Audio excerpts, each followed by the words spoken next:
వచ్చేసి మనము మొత్తం ఈరోజు కంప్లీట్గా చూద్దాం.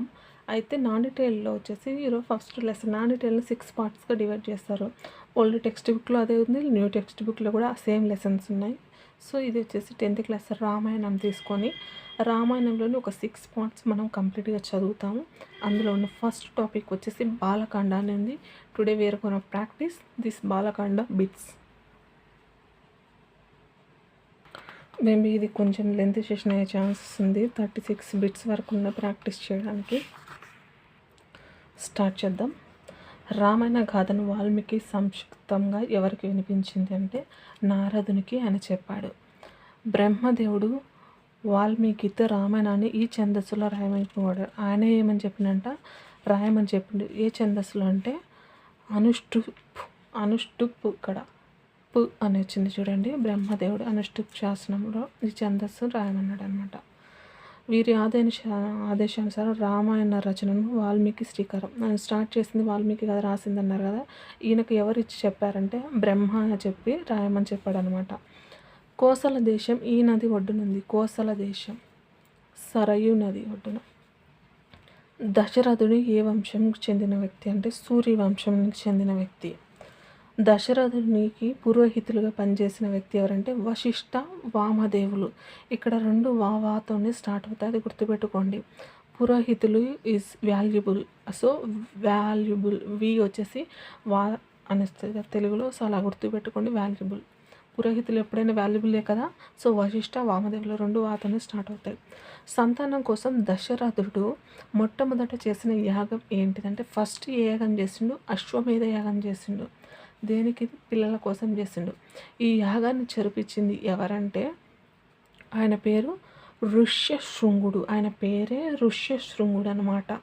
సో ఈయన ఆధ్వర్యం నుంచి జరిగిన యాగం ఏంటి? అశ్వమేధ యాగం. ఎవరు చేపించుకున్నారు?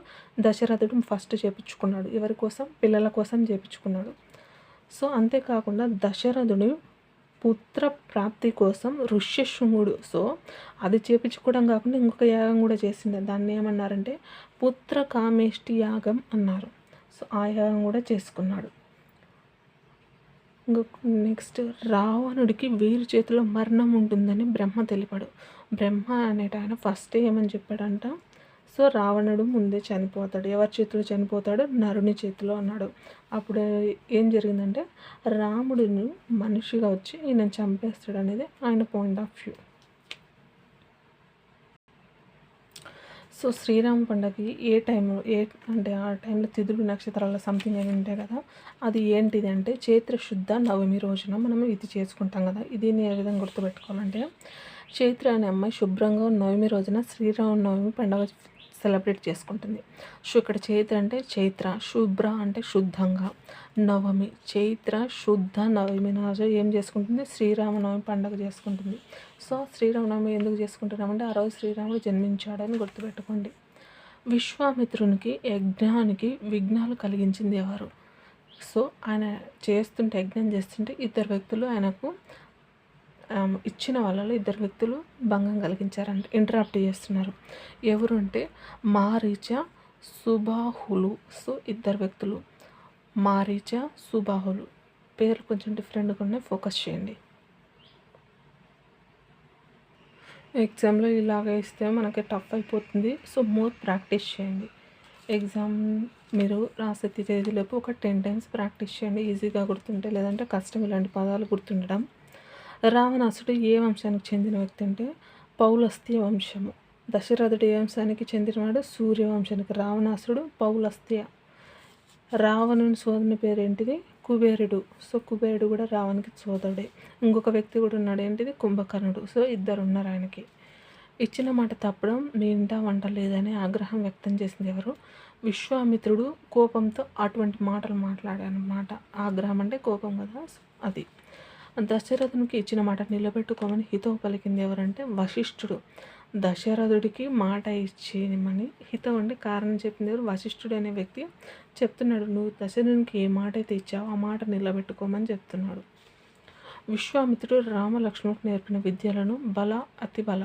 సో స్ట్రాంగ్గా ఉండడం నేర్పించాడు. ఆ స్ట్రాంగ్నెస్లోనే ఇంకా స్ట్రాంగ్గా ఉండడం కూడా నేర్పించాడు. బల అతి బల అతి అంటే ఇంకా మించి, శక్తికి మించి కూడా బలంగా ఏ విధంగా ఉండాలనేది కూడా నేర్పించిండు ఆ విద్య.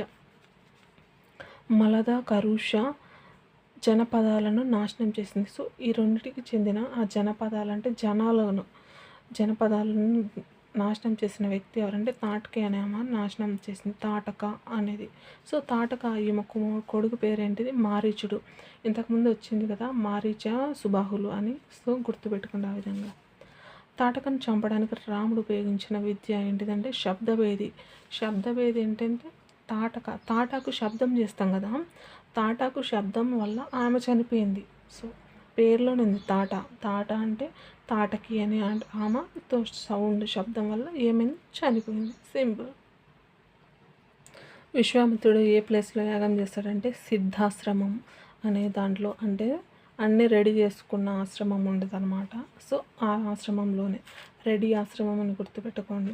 విశ్వామిత్రుని యాగం ఎన్ని రోజులు జరిగిందంటే 6 days జరిగింది. విశ్వామిత్రుడు పేర్లో 5 ఉంది, కానీ 5 రోజులు ఎందుకు చేస్తా, ఒకటి ఎక్స్ట్రా చేస్తానని 6 రోజులు చేస్తాడని గుర్తుపెట్టుకోండి. రాముడు మారీచుడిపై ప్రయోగించిన అస్త్రం పేరేంటిది? శీతేషువు. బాగా గుర్తుపెట్టుకోండి. ఇక్కడ తాటకి మీద యూజ్ చేసింది వేరు, మారీచుడిపై యూజ్ చేసింది వేరు. శీతేషువు డిఫరెంట్గా ఉంది. ఖచ్చితంగా ఇలాంటివి ఫోకస్ చేయండి. శ్రీరాముడు సుబాహునిపై ప్రయోగించిన అస్త్రం ఆగ్నేయ అస్త్రం. బాహువు మీద ఆగ్నేయం వేశాడు. బాహువు మీద ఆగ్నేయాస్త్రం. నెక్స్ట్ విశ్వామిత్రుడు యాగం పూర్తయ్యాక రామలక్ష్మణ్ తీసుకొని ఏ నగరానికి వెళ్ళాడంటే మిథిలా నగరం. సముద్రానికి సాగరం అనే పేరు రావడానికి గల కారణం ఏంటి అంటే ఇక్కడ చూడండి, సగరుని కుమారులచే తవ్వబడడం వల్ల. ఎవరి కుమారులంట? సగరుని కుమారులచే తవ్వడం వల్ల సముద్రానికి సాగరం అని పేరు వచ్చింది. సురగంగను భూమికి తీసుకొచ్చింది ఎవరు? భగీరథుడు. సో భగీరథ ప్రయత్నం అంటే ఏంటిది? అసాధ్యం కానీ సుసాధ్యం చేసింది ఎవరు? సో సురగంగను భూమికి తీసుకొచ్చారు కాబట్టి ఆయననే ఏమన్నారు? భగీరథ ప్రయత్నం. ఆయన పేరు మీదుగానే మనకు అది వచ్చింది.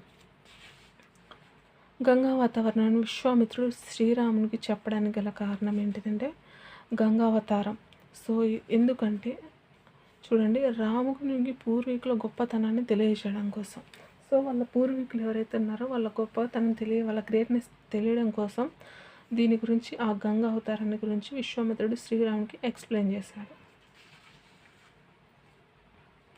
రామలక్ష్మణులు మిథిలా నగరానికి చేరే ముందు వీరి ఆశ్రమాన్ని సందర్శించారు. ఎవరిని అంటే గౌతమ్ బుద్ధుడు అని అలా చెక్కు గుర్తుపెట్టుకుని, యాక్చువల్లీ అది కాదు, చెప్తా స్టోరీ ఉంది కదా. ఇది సింపుల్గా ఎలా గుర్తుపెట్టుకుంటే రాయి అహల్యగా మారింది అనేది స్టోరీ గుర్తుంది కదా, రాముడి పాదం తగిలి అనే స్టోరీ. సో ఆ అహల్య ఎవరి భార్య అంటే ఈ గౌతమ్ అనే వ్యక్తి భార్య అనమాట. ఈయన ఆశ్రమం దగ్గరికి వెళ్ళారు ఎవరు? రామలక్ష్మణులు మిథిలా నగరానికి చేరుకునే ముందు. అహల్య గౌతముల కుమారుడు ఎవరంటే శతానందుడు. శ్రీరామునికి శివధనుస్సు యొక్క చరిత్రను వివరించింది ఎవరు? జనకుడు అనే వ్యక్తి అనమాట. సో ఆయన స్వయంవరంలో ఉంటుంది కదా, సో అలా గుర్తు తెచ్చుకోండి. జనకుని కుమార్తెలు ఎవరంటే, జనకుడు అంటే సీత వల్ల ఫాదర్ అనమాట. సో ఎవరు? సీత, ఊర్మిళ, వీళ్ళిద్దరు యొక్క ఫాదర్ ఎవరంట? జనకుని. సో వీళ్ళిద్దరు అన్నదమ్ములను చేసుకున్నారు. రాముడు లక్ష్మణులు ఇద్దరు ఎవరు చేసుకున్నారు? సీత, ఊర్మిళ ఇద్దరు చేసుకున్నారు. జనకుని సోదరుని పేరు కుశధ్వజుడు. సో ఇలా సీత వాళ్ళ బాబాయ్ పేరేంటిది? కుశధ్వజుడు, లేదా ఆయన పేరు కుశధ్వజుడు అని గుర్తుపెట్టుకోండి. మాండవి, శృతకీర్తి ఎవరి కుమార్తెలు అంటే కుశధ్వజుడి కుమార్తెలు. క్షత్రియ నిర్మూలన కంకణం కట్టుకున్నది ఎవరంటే పరశురాముడు అనే వ్యక్తి. క్షత్రియ యుద్ధం చేసే వాళ్ళందరినీ చంపేయాలని, మొత్తం ఎవరు ఉండకూడదు, యుద్ధం చేసే వాళ్ళు ఉండకూడదు అనుకున్న వ్యక్తి పరశురాముడు.